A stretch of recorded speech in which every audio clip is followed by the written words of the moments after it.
Nós vamos abrir nossas Bíblias uma vez mais na carta de Paulo aos Coríntios, texto que já foi lido, capítulo de número 11. Primeira carta, capítulo de número 11. Nós vamos ler os versos 2 e 3, mas também os versos 11 e 12. Diz assim a palavra do Senhor: Eu vos elogio, porque em tudo vos lembrais de mim, e vos tendo apegado com firmeza às tradições que vos entreguei. Todavia, quero que saibais que Cristo é o cabeça de todo homem, o homem é o cabeça da mulher, e Deus o cabeça de Cristo. Agora os versos 11 e 12. No Senhor, porém, nem a mulher é independente do homem, nem o homem é independente da mulher. Pois assim como a mulher veio do homem, assim também o homem nasce da mulher, mas tudo vem de Deus. Que Deus abençoe sua palavra. Meus irmãos,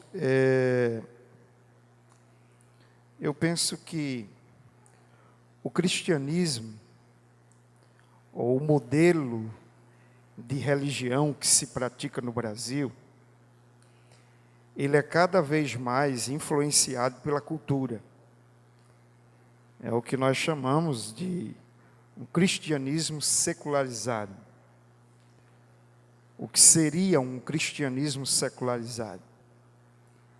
É quando ele cada vez mais sofre o impacto e a influência da cultura.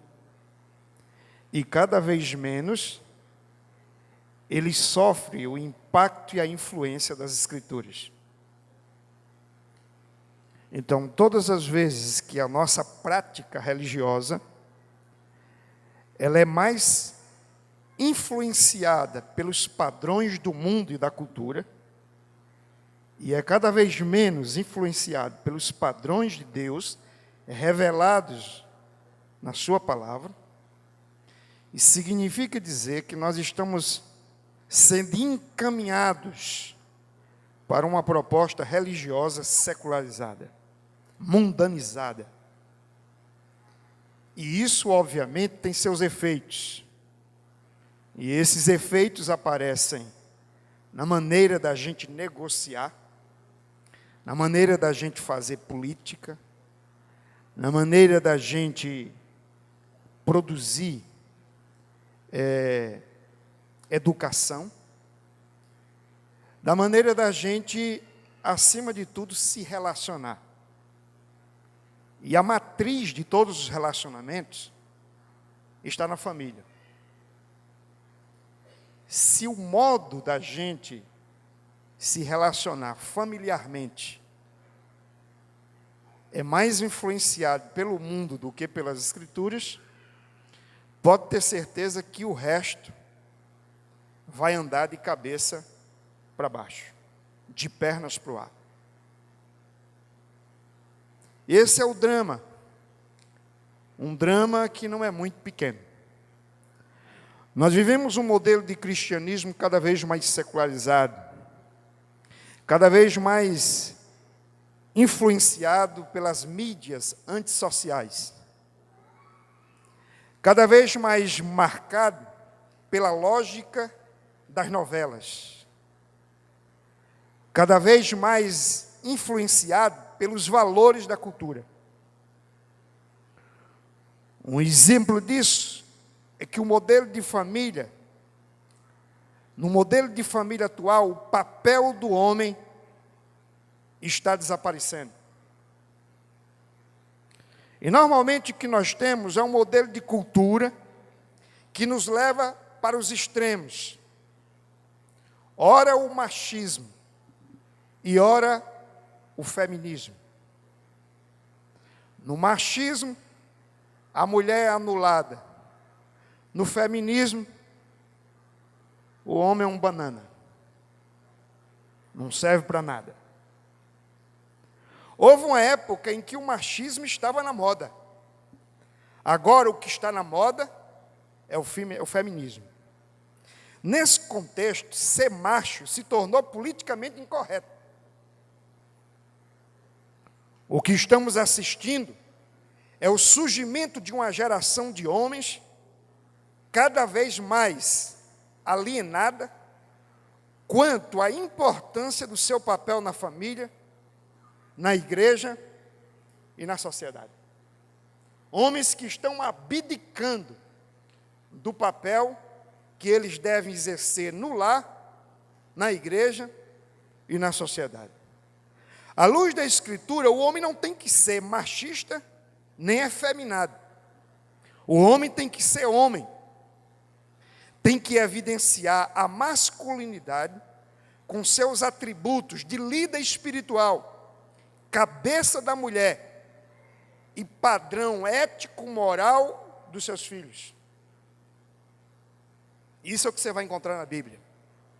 Porém, o que temos visto nesses últimos dias, ou nesses últimos anos, é que o homem que está cada vez mais alheio às suas responsabilidades e renunciando seus atributos de masculinidade. Vejamos alguns exemplos. Muitos homens estão deixando de ser o provedor do lar e transferindo essa responsabilidade para terceiros, para a esposa, para a sogra, para a mãe, para o seu pai, para o avô. Não estou aqui ignorando o fato de que nós estamos numa sociedade em crise economicamente, em que o mercado de trabalho se fecha diante do homem e às vezes ele não encontra emprego. Estou falando desses casos. Estou falando do fato que tem muito homem que já não entende que ser o provedor do lar faz parte do seu papel enquanto homem e é um atributo da sua masculinidade bíblica.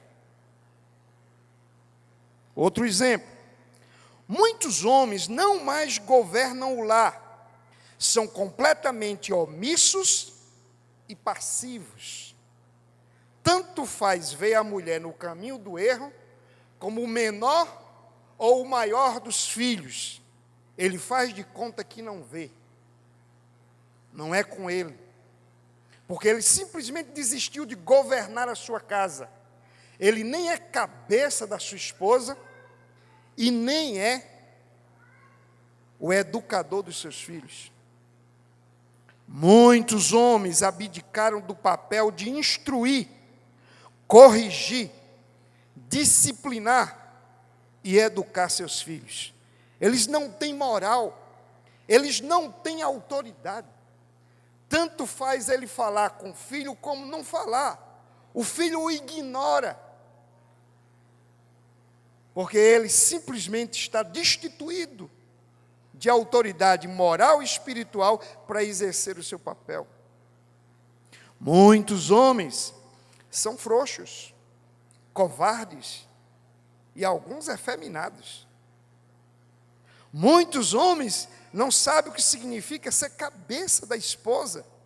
Muitos homens abdicaram da liderança da igreja, de modo que, na maioria das vezes, são as mulheres que se destacam como exemplo de compromisso, de liderança, de dedicação, oração e de serviço na obra do Senhor. Ando muito por aí e percebo que às vezes o pastor só pode contar com as mulheres. Será que é isso a vontade de Deus? Que Deus não possa contar com os homens nem mais na família, nem mesmo na igreja? Será que toda essa carga tem que cair sobre as mulheres? Qual o efeito disso na formação dos filhos? Qual o efeito disso para a sociedade? Nós devemos perguntar. Como podemos mudar essa situação? Visando não apenas o bem da família, mas da própria igreja e da sociedade. Eu estou mexendo numa questão que eu não tenho nenhuma dúvida que aqui está a matriz da desorganização social que nós estamos assistindo. Uma inversão de valores em que aqueles que foram constituídos por Deus como cabeça, como líder, como autoridade, abdicaram disso. E nessa inversão, as coisas não dão certo. Então vejamos algumas questões as quais eu quero enfatizar como teses principais nessa noite. A primeira delas é a seguinte: a liderança espiritual da família é a primeira e a mais importante tarefa que Deus confiou ao homem. Vou repetir. A liderança espiritual da família é a primeira e a mais importante tarefa espiritual que Deus confiou ao homem. De antemão, deixa eu dizer que liderar a família não é uma opção que o homem tem, é um imperativo. É uma prerrogativa divina. Quando nós abdicamos disso, nós pecamos contra Deus. Vamos atentar para o texto que eu acabei de ler. O verso 3 diz assim: todavia quero que saibais que Cristo é o cabeça de todo homem. O homem é o cabeça da mulher e Deus o cabeça de Cristo. Vamos colocar isso noutra ordem, começando de cima. O texto está dizendo que Deus é o cabeça do homem. Ponto. Depois o texto diz: Cristo é o cabeça do homem. E o homem é o cabeça da mulher. Deus o cabeça de Cristo. Cristo o cabeça do homem. E o homem o cabeça da mulher. Há algumas igrejas e há alguns contextos que, se eu pregar a mensagem que estou pregando aqui hoje à noite, possivelmente eu tenho que sair pelos fundos. As mulheres não vão me deixar. Fora, pastor. Machista. Porque se tem uma coisa que não se admite mais se falar em alguns lugares, é que o homem é o cabeça da mulher e que a mulher é submissa ao seu marido. Isso não é politicamente correto, isso não é de acordo com o feminismo, e isso não é de acordo com a filosofia de gênero. E isso é de acordo com essa cultura. Tudo isso está de acordo com essa cultura, mas não aquilo que está de acordo com a Bíblia. E afirmar que o homem é o cabeça da família, assim como Deus é o cabeça de Cristo e Cristo é o cabeça do homem, é uma questão bíblica. Se alguém nessa noite quiser discordar que o homem é o cabeça da mulher, que discorde que Deus é o cabeça de Cristo. Porque o mesmo texto que apregou uma verdade, apregou a outra verdade. E eu não tenho dúvida de que Deus é o cabeça de Cristo. E que quando Cristo andou aqui na terra, ele se submeteu ao seu Pai. Ele abdicou de sua vontade para que a vontade de Deus fosse feita. E ele é o cabeça do homem, e ele disse que constituiu o homem como cabeça da mulher. Portanto, o que estou dizendo é que o modelo da Trindade é o modelo para a família. Deus exerce autoridade sobre Cristo, Cristo exerce autoridade sobre o Espírito Santo. O homem exerce autoridade sobre a sua esposa, e o homem e a sua esposa exercem autoridade sobre os filhos.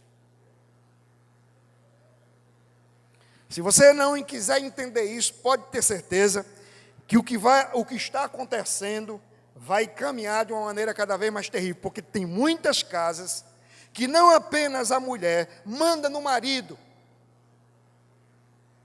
mas na mulher e no homem mandam os filhos. E o menino faz o que quer, quando quer e do jeito que quer.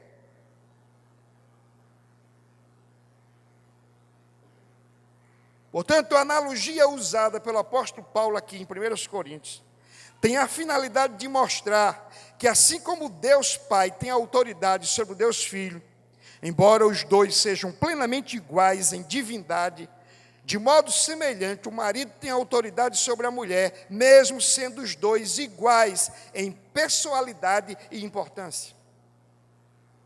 assemelham-se respectivamente aos papéis do Pai, do Deus Pai e Deus Filho. Observe que a Bíblia não diz para você se tornar um líder.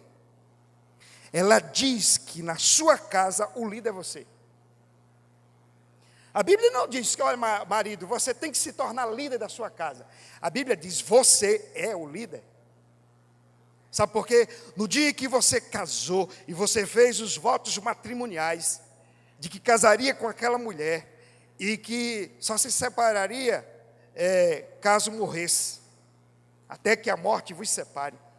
Ao firmar esses votos matrimoniais na presença de Deus e da igreja, das testemunhas, etc., você se tornou naquele momento o cabeça daquela mulher. E portanto, você, querendo ou não, você é o líder.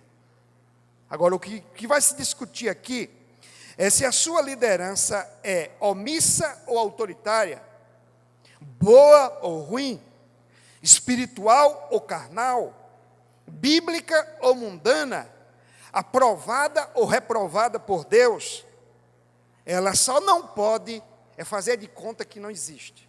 Você foi constituído líder da sua casa e Deus pedirá conta dessa liderança, dessa autoridade que Ele delegou a você como marido e como pai.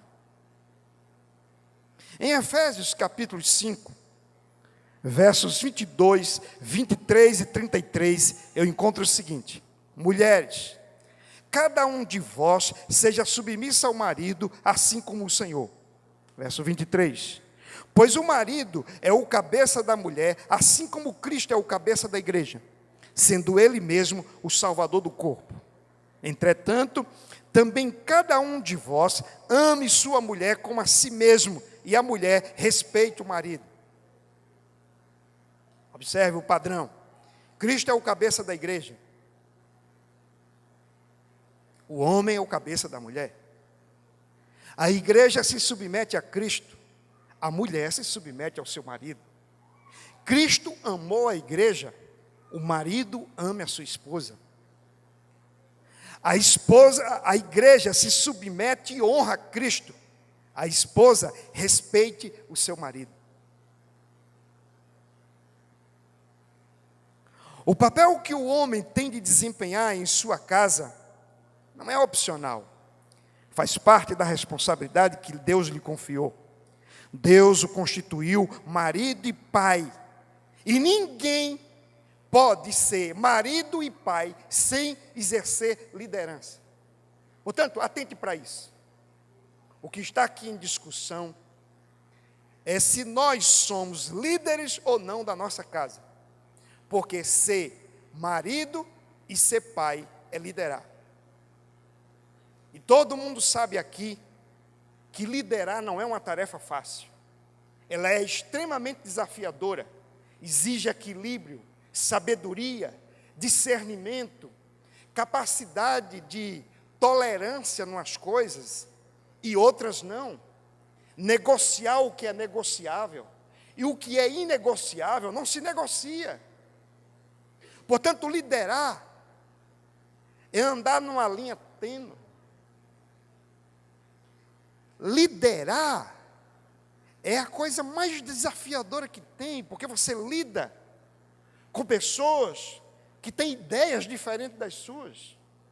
E por isso, meus irmãos, que aquele que é constituído por Deus para liderar a sua casa, deve buscar de Deus a sabedoria do alto, a graça que vem do céu, para fazê-lo sabiamente, agradavelmente. Ser líder espiritual significa, de modo prático, evidenciar a masculinidade bíblica. Veja, talvez esse nome masculinidade não seja muito comum para muitos. Mas essa é uma questão bíblica. Masculinidade é diferente de machismo. Mas também é diferente de passividade, de apatia, de efeminado. Masculinidade implica em liderar espiritualmente e implica em colocar em prática alguns atributos que são indispensáveis para o bem da família. Vou aqui levantar alguns. Primeiro, porque veja, a grande questão é, a gente colocou na cabeça que ser macho, ser homem, é ter uma certa idade, com uma certa proporção de hormônios, com capacidade para procriar e com uma certa gama de musculatura, de força física. Aí olha, e ali tem um macho, tem um homem. Masculinidade na Bíblia é mais do que isso. Alguém pode procriar, alguém pode ter uma estatura avantajada, alguém pode ter uma idade que o credencia como homem, e pode não ser homem, no sentido bíblico da palavra, de exercer o papel de pai e de marido.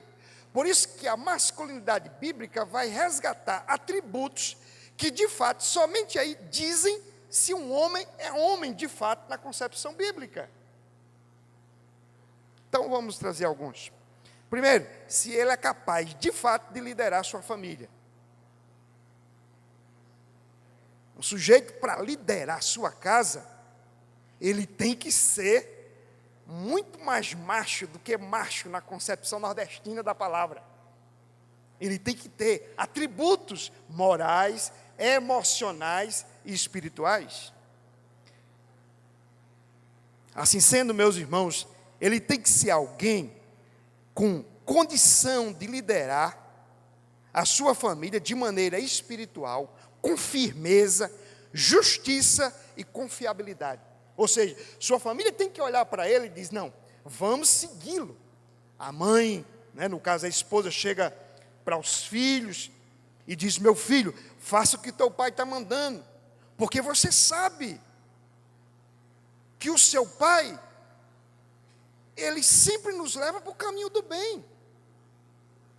Então ele é digno de confiança, ele produz estabilidade no lar, porque na tomada de decisões, ele sempre tem o equilíbrio e a sabedoria para apontar o caminho a seguir. Masculinidade bíblica, então, implica numa liderança responsável, de cuidado e zelo, seja como marido, seja como pai.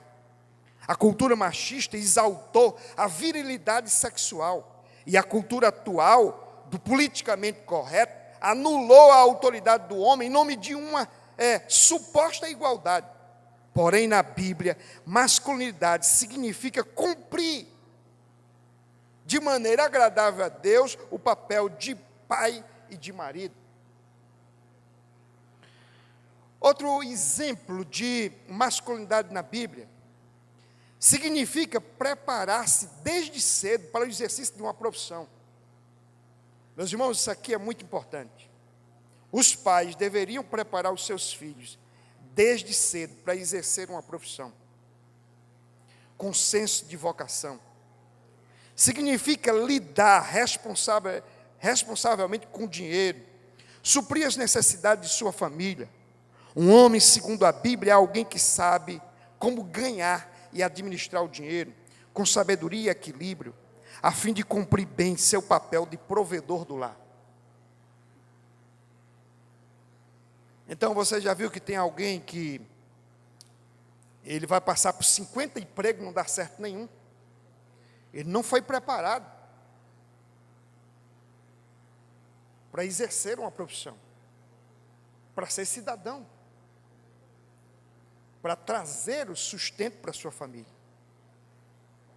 Outra coisa, sexualidade sadia é sinal de masculinidade. Masculinidade bíblica significa pautar a vida sexual nas Escrituras, com toda a pureza, integridade e castidade, evitando a pornografia, a fornicação e todas as formas de promiscuidade e de corrupção sexual. O homem espiritualmente maduro entende o perigo da lascívia, do adultério, da impureza de coração. Contudo, ele é sabedor também que Deus lhe concedeu o dom da procriação e lhe concedeu o privilégio de poder desfrutar de uma experiência sexual prazerosa, sem pecado e sem culpa. Por isso, ele deve comprometer-se com uma moça, fazendo do namoro e noivado um preparo para o casamento sólido e abençoado por Deus. Ou seja, de um lado, ele diz, eu não vou, enquanto não casar, eu não vou me envolver numa sexualidade perniciosa, promíscua, corrupta, pecaminosa.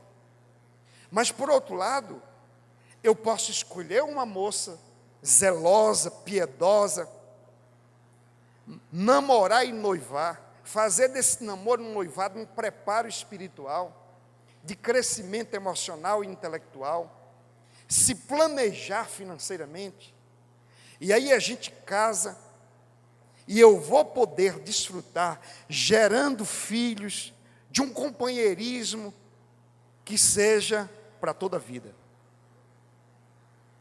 Está raro. Sabe por quê? Porque, infelizmente, até dentro das igrejas, é raro hoje em dia encontrar moças e rapazes que estejam dispostos a preservar-se em termos de pureza sexual até o casamento. Mas lembre-se, só há um lugar onde o sexo é abençoado, santificado e aprovado por Deus. Somente um. Dentro do casamento. Antes do casamento, é promiscuidade, é fornicação. Fora do casamento, é adultério, é traição, é infidelidade. Então, o único lugar onde o leito está livre de mácula é no casamento. Fora disso, não há sexualidade agradável a Deus. Então, que diga-se, sexo não é pecado, sexo é uma bênção de Deus dentro do casamento. Fora do casamento, ou antes do casamento, é pecado.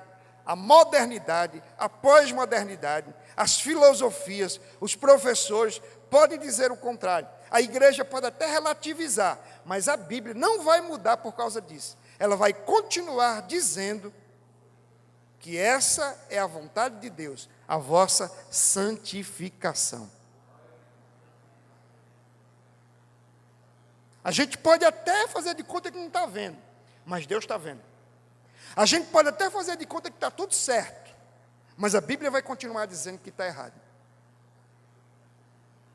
Então, preste atenção, a quebra do 7º mandamento, que representa o adultério, e adultério é a falsificação de algo original, certo? Então, quando alguém adultera, está falsificando o casamento. Está falsificando o sexo que deveria ser feito apenas no casamento. A quebra do 7º mandamento, ele se dá muitas vezes antes de você casar. Porque todo tipo de sexualidade fora dos padrões bíblicos é uma brecha que se abre para que quando você estiver casado, ache-se no direito de praticar o sexo ilicitamente. E convenhamos, se você for fazer uma pesquisa, você vai ver que a razão por que muitos casamentos se tornam insustentáveis é por causa da quebra do 7º mandamento. E aí Deus coloca imperativamente, não adulterarás. Outro sinal de masculinidade, a capacidade de tomar decisões. Masculinidade implica em tomar decisões com senso de responsabilidade e capacidade de responder pelas consequências das suas decisões. Um homem não estará pronto para liderar um lar se a indecisão é o que caracteriza seu comportamento. Homens que não têm poder de decisão são homens de uma masculinidade defeituosa. Quando um homem sabe exatamente o que quer, ele passa segurança e respeita a sua família. Por que é que há muitas casas que a mulher começa a mandar e desmandar? A mulher só faz isso quando o homem se omite de tomar as decisões que caberia a ele. Olha, liderança é um poder, é uma autoridade em qualquer instância, seja na igreja, seja no colégio, na empresa, seja no governo, mas também seja na casa, é um poder. Todas as vezes que alguém que deveria exercer o poder não ocupa, surge um vácuo, um vazio, e alguém vai ocupar. Às vezes usurpando uma posição que não é dele, mas é como se dissesse, já que quem deveria governar não governa, eu tenho que governar. Então há muitas mulheres que tomam para si o governo da casa, porque os maridos decidiram não decidir. Decidiram não tomar as decisões que lhe eram cabíveis. Então, masculinidade é o homem ter a capacidade de tomar as decisões como líder da sua casa. Claro, em harmonia com sua esposa, se aconselhando com ela, porque nada é mais abençoador na vida de um homem do que ter uma esposa que lhe é, de fato, aquilo que a Bíblia diz que ela tem que ser, uma auxiliadora, para dialogar, para se aconselhar, para orarem juntos, para tomarem as decisões. Isso é uma bênção de Deus, mas ele não pode esquecer, Deus pede conta a ele, que foi comer o fruto primeiro no jardim, foi Eva, mas Deus foi falar com quem? Com Adão. Por quê? Porque ele tinha entregado a Adão a liderança do jardim e a liderança da sua esposa. Então, quando a mulher peca, o homem responde pelos pecados dela, porque ele se omitiu em governá-la. É Bíblia. Outra coisa, outro sinal de masculinidade é a maturidade relacional. Houve uma época que se falava muito na universidade, nas escolas, nas empresas, sobre QI alto, né? Sujeito que tinha lugar garantido no mercado de trabalho, por exemplo, era alguém que tinha um QI alto, uma inteligência intelectual acima da média. Hoje, não basta ter um QI alto, é preciso ter inteligência emocional. E o que é essa inteligência emocional? É alguém, por exemplo, que tem a capacidade de controlar a si próprio, controlar suas emoções, dominar seus impulsos. Isso é inteligência emocional. E um homem maduro, um homem que faz valer sua masculinidade bíblica, ele é um homem emocionalmente inteligente. Ele é capaz de se relacionar com sua esposa, com os seus filhos. E quanta gente não vai parar jamais em nenhum casamento, não vai parar em nenhuma igreja, e não vai parar em nenhuma empresa, em nenhuma profissão, porque ele é incapaz de se relacionar com as pessoas. Masculinidade, na vida de um homem, significa autocontrole. Isso é um fruto do Espírito Santo, domínio próprio. Ele controla os seus impulsos, ele controla os seus desejos, e então ele se apresenta como uma pessoa centrada, focada, equilibrada, madura. E isso é uma bênção de Deus. Amém? Enquanto os irmãos continuarem dizendo amém, eu vou continuar detonando daqui. Tá bom? Bom, outra coisa, um sinal de masculinidade na vida do homem é a capacidade que ele tem que ter, a coragem que ele tem tem que ter para fazer a diferença. Meus irmãos, houve uma época em que alguém tinha que ter muita coragem para assumir, por exemplo, que era homossexual.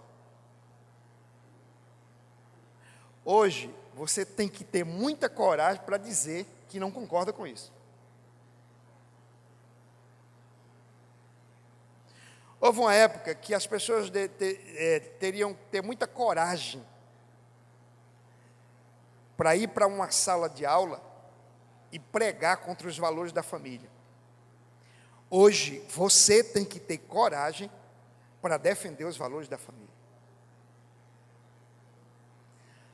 Antigamente, era muito comum, num ciclo de homem, que os homens assumissem que tinha um caso extraconjugal. Então, ele dizia isso até como uma vantagem. As mulheres não. Hoje, o incomum mesmo é se um homem se apresentar diante de um grupo de homens e disser assim: eu sou fiel à minha esposa. Você quer ver uma moça ou um rapaz correr o risco de ser achincoalhado dentro de uma universidade? Diga que é virgem.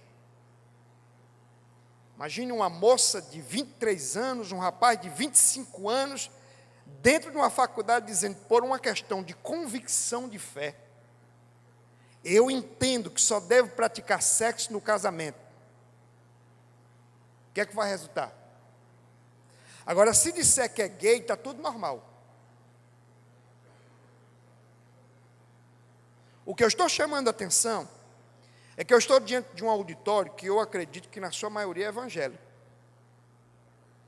Quando estou falando de homem, ser homem é ter coragem para assumir posições, confissões de fé, diante dessa sociedade que contraria a lógica da cultura, andar na contramão, ser contracultural.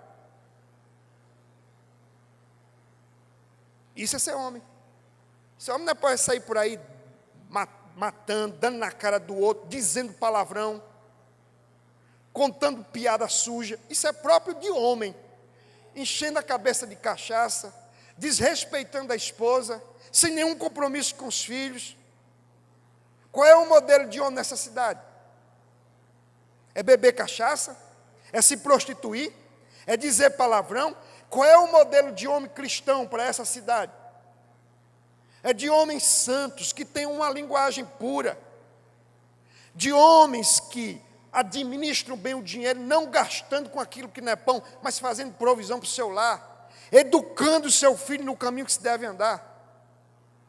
Esse é o desafio, e para isso você tem que ter coragem. Isso aí exige coragem hoje. Por que exige coragem, pastor? Porque é andar na contramão da maioria. E sempre que você se propõe a ser, a viver, e a andar, e a falar, e a assumir valores que contraria a maioria, você vai parecer um extraterrestre. E sabe qual é o nosso problema quando a gente não tem coragem para assumir essa postura? É que a gente vai ser aquilo, né? Sujeitos levados uns pelos outros, com medo de ser diferente, e aí, fazendo o que todo mundo está fazendo para ser aceito diante das pessoas. Você não tem que querer ser aceito pelas pessoas, você tem que ter a aprovação de Deus, porque no final das contas, você não vai prestar conta ao seu vizinho, ao seu amigo, você vai prestar conta diante do trono de Deus, do que fez ou deixou de fazer. Então, meus irmãos, isso é muito sério. Nós precisamos, portanto, ainda nessa questão da masculinidade, nós precisamos assumir a nossa função de liderança na igreja. Você diz assim, quem é que eu vou colocar para ser o tesoureiro da igreja? Quem é que eu vou colocar para ser diácono da igreja? Quem é que eu vou colocar para ser superintendente da escola dominical? Quem é que eu vou colocar para ser professor? Quem é que eu vou colocar para liderar os jovens? Às vezes não tem homem. Eu fiquei muito feliz aqui porque eu vi uma penca de homem aqui muito grande. Olha, mas tem igreja aí, se disser, cadê os homens daqui? Não tem. Não tem homem. E às vezes tem, mas eles não aparecem. Eles são invisíveis. Então, os homens abdicaram do seu papel na família e, consequentemente, abdicaram na igreja. Agora, aqui eu quero defender uma tese. A tese é a seguinte: eu defendo que a razão por que a homossexualidade cresce absurdamente é fruto de uma má formação familiar. Vou explicar. Um filho que cresce e o pai não é referência para ele, porque ele vê que a mãe é que lidera tudo, decide tudo, faz tudo. Por que quando ele crescer ele quer ser como o pai? Vai querer ser como a mãe. E ele ser como a mãe vai ser um desastre. Agora vamos para o contrário. Uma menina que cresce e vê a mãe dizendo, homem não presta, eu não sei para que eu casei, esse infeliz, não bota nem o que comer dentro de casa, sai para fazer o que não presta, chega aqui, sai no sábado, chega na segunda. Por que essa menina, quando crescer, vai querer casar com um homem? Ela não tem uma referência. O homem termina sendo o padrão de referência para o menino, quando crescer, dizer, eu quero ser como meu pai. Mas também para a menina que diz assim, quando eu crescer, eu quero ter um marido que nem o da minha mãe.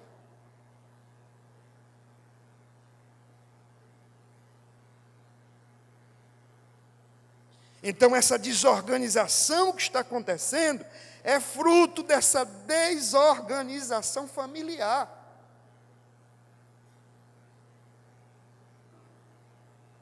Então, o que significa ser líder espiritual de um lar? Deixa eu colocar algumas coisas práticas. Primeiro, você deve se preocupar com a vida espiritual da sua família. Você deve exortá-los e encorajá-los à oração, à leitura bíblica, ao compromisso com a igreja no dia do Senhor. Não é a mulher que tem que dizer, vamos para a igreja. Homem, vamos para a igreja. É o homem que tem que dizer, olha, amanhã, 9 horas da manhã, a gente tem que estar na escola dominical. Hoje é sábado, todo mundo aqui, ninguém no computador, todo mundo desligando o celular. Vai dormir de 11 horas, que é para amanhã acordar com vigor para estar na casa de Deus.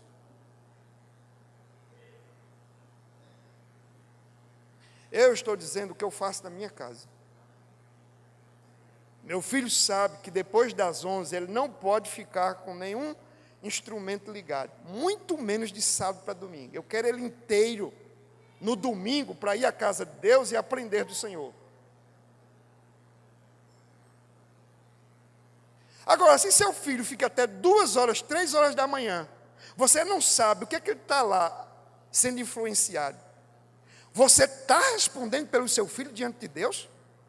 Você vai reclamar se amanhã ele cair nas drogas, no crime ou em alguma coisa desse tipo? E se ele estiver na rua, seja lá com quem for? Você responde diante de Deus pelo seu filho. Se ele está caminhando a passos largos para o inferno, você deveria clamar a Deus hoje à noite.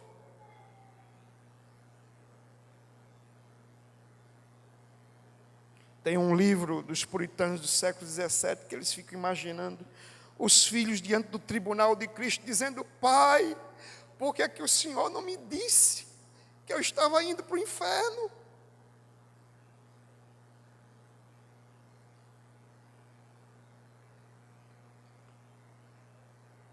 Outra coisa, você deve ter o cuidado de orar pela sua família. Peça pela salvação dos seus. Ore a Deus suplicando para que Ele abençoe sua casa, para que Ele livre você e seu cônjuge do adultério, do divórcio. Ore para que seus filhos sejam guardados das drogas, da violência, da promiscuidade sexual, que aprendam a ser piedosos e tementes a Deus. Não se conforme em estar dentro de uma igreja e ter um filho religioso. Queira filhos que temam a Deus, que amem a Deus acima de tudo. Diga para os seus filhos que de nada adianta eles ganharam o mundo todo e perderam a sua alma. 3, você não pode ser conivente com o pecado de sua família. Seja firme ao corrigir os pecados dos seus. Eles precisam saber que você não será conivente com o pecado de sua casa. Assim como aconteceu com o sacerdote Eli. Uma liderança espiritual passiva e omissa é uma tragédia para a família. Qual foi o resultado de Ofni e Finéias? Caíram debaixo da ira de Deus e do julgamento de Deus. Foi uma tragédia para a igreja de Israel, uma tragédia para a nação de Israel. Outra coisa, a liderança do homem. Mas também as mulheres têm que ter cuidado para não ser conivente com o pecado de seus maridos. O que dizer de Safira, que combinou com Ananias, mentir diante do apóstolo Pedro, estavam mentindo, era para o Espírito Santo, e foram fulminados também pela ira de Deus, em pleno Novo Testamento, viu? Não foi no Velho, não. Seja diligente em preparar a sua família para o dia do Senhor. Acorde cedo. Lembre a eles que você irá à igreja com eles e que não deseja chegar atrasado. Não negligencie o dia do Senhor. Sua família precisa aprender com você que igreja é coisa séria, que o culto é uma convocação divina, que aos domingos ir à casa de Deus é um privilégio e não um dever religioso, formal e institucional. Diga, como disse Davi, alegrei-me quando me disseram, vamos à casa do Senhor. Eu tenho andado por aí, sabe o que eu percebo? Eu converso com o pastor, quantos membros tem aqui? 500. Aí eu olho para a igreja, tem 100, 200. Cadê os outros?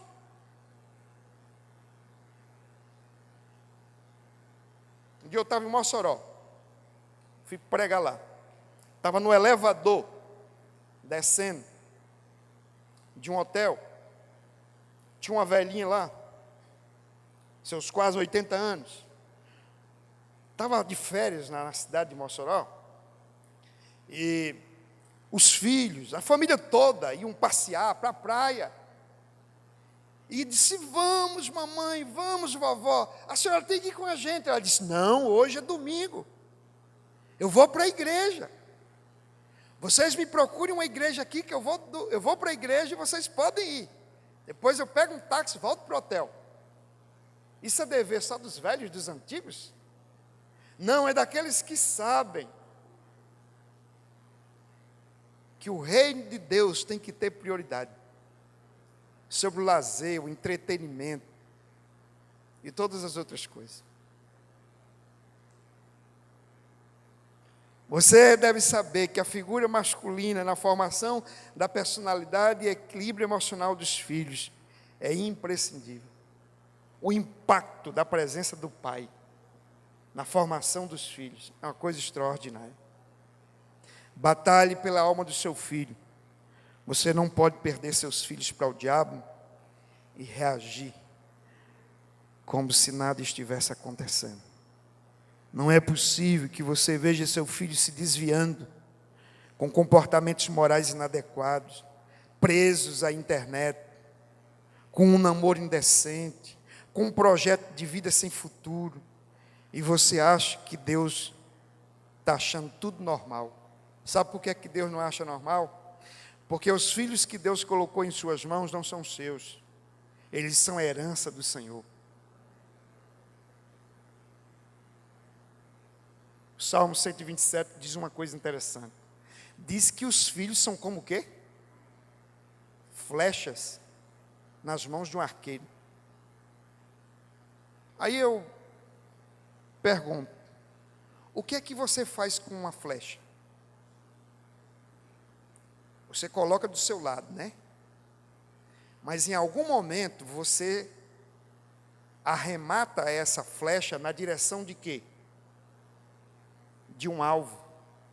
Os filhos são como flechas que você mantém um certo tempo consigo e num outro momento você atira para alcançar um alvo. Qual é o alvo que você quer alcançar com seus filhos? A glória de Deus. Qual é o alvo que ao sair de casa, para trabalhar, ele seja um cidadão de bem, que ao casar, ele construa uma família. Então ele não vai permanecer a vida toda com você. E você precisa perguntar se quando você lançar essa flecha para fora da sua casa, da sua aljava, se essa flecha alcançará o alvo previsto. É isso que está em voga. Mas, meus irmãos, eu tenho ainda uma segunda tese, eu vou só tocar nela, que o tempo acabou. No papel de liderar sua família, o homem cristão deve, sobretudo, cuidar de si mesmo. Você não poderá cuidar da sua casa, dos seus filhos, da sua esposa, se você não cuidar de si mesmo. Eu acho interessante quando você entra num avião, aí eles dão aquelas orientações. E eles dizem, se acontecer aqui alguma coisa estranha nesse avião, vai cair uma máscara.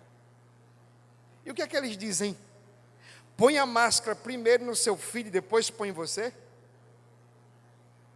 Não, diz o contrário. Diz, põe a máscara primeiro em você, depois você põe na criança. Por quê? Se o caso estiver muito sério e você for colocar no seu filho, talvez você nem consiga colocar nele. E depois você nem consegue mais colocar em você. Então, você primeiro salva a sua própria vida, para você poder salvar do outro. Você não pode cuidar da espiritualidade dos seus, se você não cuidar da sua.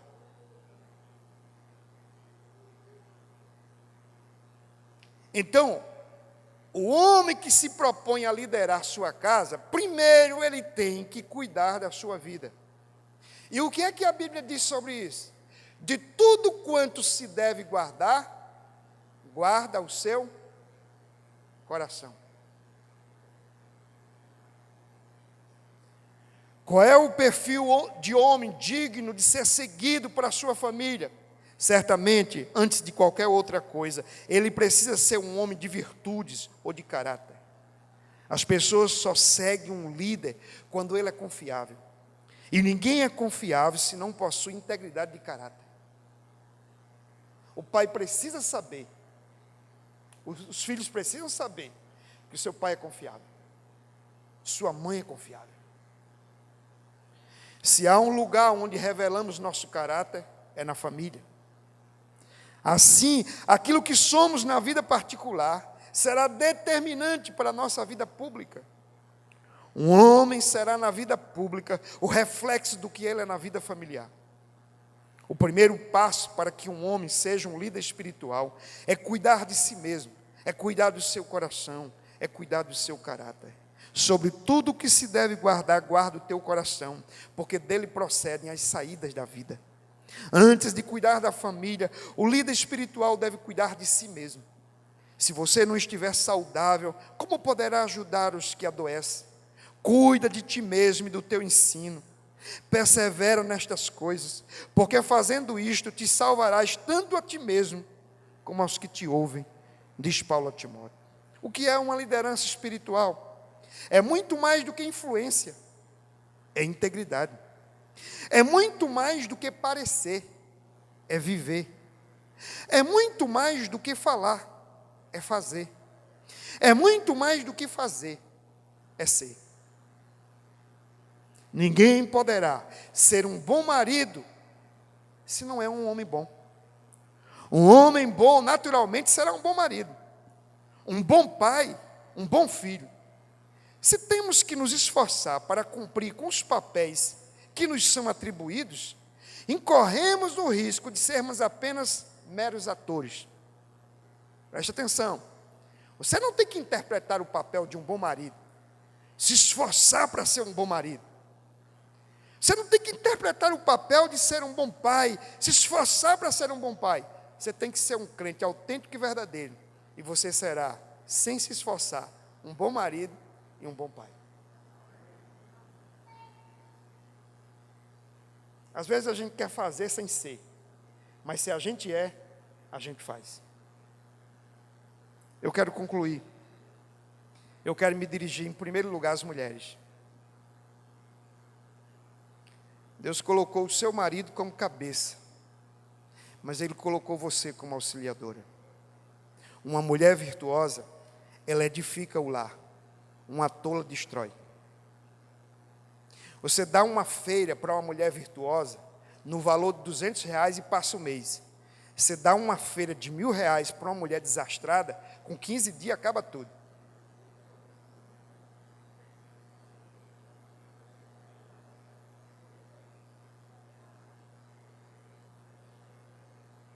Então, se você é uma mulher abençoada do lado de seu marido, você vai ser a melhor assessora para o governo dele no seu lar.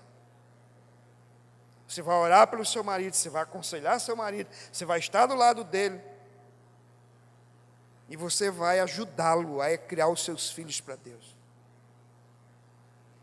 E então você será uma bênção de Deus na vida de seu esposo. Você não tem que lutar, que competir pelo lugar dele. Você tem que estar do lado dele. Alguém já disse que Deus não tirou a mulher dos pés do homem, que é para o homem não pisotear na cabeça dela. Mas Deus não tirou a mulher da parte frontal, para ela não querer correr na frente dele. Mas também não tirou aqui das costas, para ele não querer deixar a mulher para trás. Não tirou da cabeça, para ela não mandar nele. Mas tirou uma costela, para ela estar do lado dele. É aí que a mulher tem que estar. Agora eu quero me dirigir aos filhos aqui presentes. Vocês fazem parte de uma geração em que os filhos já não diz mais o Senhor, diz você. Começa logo daí. Não estou dizendo que isso é fundamental, mas estou dizendo que isso é um sinal. Então deixa eu dizer uma coisa. O 5º mandamento é o primeiro mandamento da 2ª tábua da lei. A primeira são mandamentos que se referem a Deus. Amar a Deus sobre todas as coisas. Primeiro mandamento. Deus como único Deus. Não criar imagem de escultura. Não corromper o culto. Segundo mandamento. Não usar o nome de Deus em vão. Terceiro mandamento. Separar um dia de culto para Deus. 4º mandamento. Agora, Deus colocou 6 mandamentos de ordem social, que fala de relacionamentos sociais. O primeiro desses mandamentos é o 5º, honra o teu pai e a tua mãe. É um mandamento que fala sobre a autoridade. O filho deve honrar o pai e a mãe como autoridades constituídas por Deus. Se ele aprender a honrar o pai e a mãe como autoridade, ele vai respeitar o professor na sala de aula, vai respeitar o vizinho, o ancião de dias, vai respeitar o pastor, vai respeitar os governos.